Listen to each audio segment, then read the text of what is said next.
अच्छा जी, सवाल ये है कि PT1 की प्रॉपर्टी क्या है और क्या PT1 जो है ये मलकियत का सबूत है। PT1 यानी प्रॉपर्टी टैक्स नंबर 1। ठीक है जी।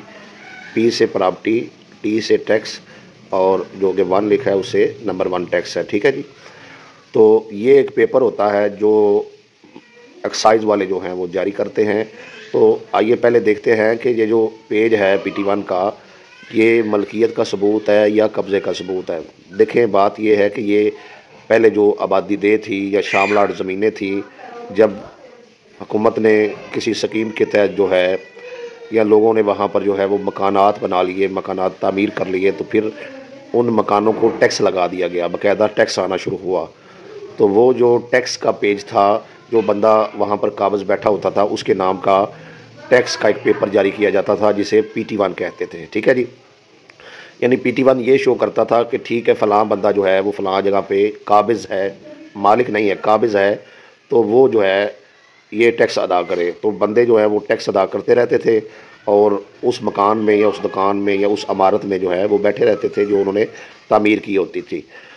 अच्छा, अब इसमें ये हुआ कि उन्होंने PT1 पर ही जो है अपना बिजली का कनेक्शन लगवाया, पानी का कनेक्शन लगवाया, गैस का कनेक्शन लगवाया। ठीक है ना जी। नक्शा बनवा लिया। सारे काम जो है वो PT1 के ही जो पेज था, जो प्रॉपर्टी टैक्स का नंबर 1 पेज था, उस पर जो है उन्होंने अपनी सारी चीज़ें कर ली। तो अब आती है बारी इस बात की कि ये चीज़ जो है वो मलकियत को शो करती है या कब्ज़े को शो करती है। तो भाई देखें, बात ये है कि ये PT1 का जो टैक्स का पेज है, ये जो है ये इंसान की मलकियत को शो नहीं करता, सिर्फ कब्ज़े को शो करता है कि ठीक है, फ़लाँ बंदा जो है वो फ़लाँ जगह पे काबज़ भी है और जितने सालों का टैक्स अदा हुआ है, यानी इतने सालों से इन्होंने टैक्स अदा किया है, ये फ़लाँ बंदा जो है वो इस जगह पे काबज़ है। ये कब्ज़े को शो करता है, मलकियत को शो नहीं करता। और इसको ट्रांसफ़र करने का तरीका भी आसान है कि एक बंदा PT1 पे जगह जो है सेल करता है, दूसरा ख़रीदता है, तो वो एक्साइज़ में जाकर जो है वो एक से दूसरे के नाम का जो है वो PT1 का जब पेज बन जाता है और कार्ड जो है रजिस्टर्ड हो जाता है PT1 दूसरे बंदे के नाम।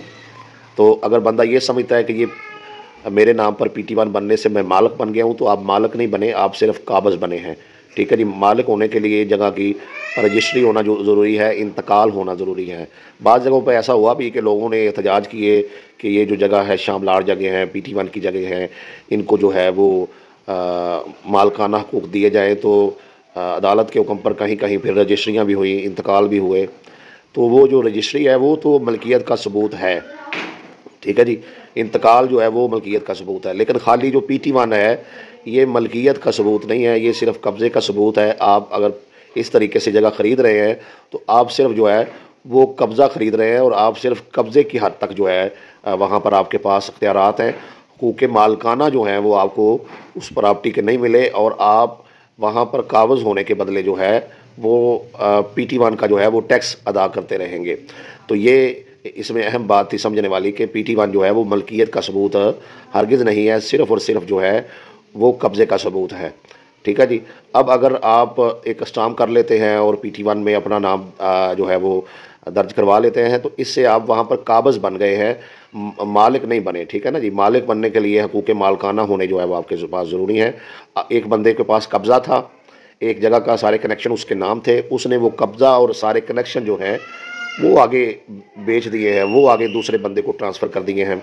वहाँ पर कोई अगर बिल्डिंग, इमारत, दुकान, मकान, प्लाज़ा बना हुआ है, उसको आगे जो है वो ट्रांसफ़र कर दिया है। और अब एग्रीमेंट हो गया है कि जो PT1 का टैक्स वो पहले अदा कर रहा था, अब जिसको उसने कब्ज़ा दिया है वो बंदा जो है ये PT1 का जो है वो टैक्स अदा करेगा।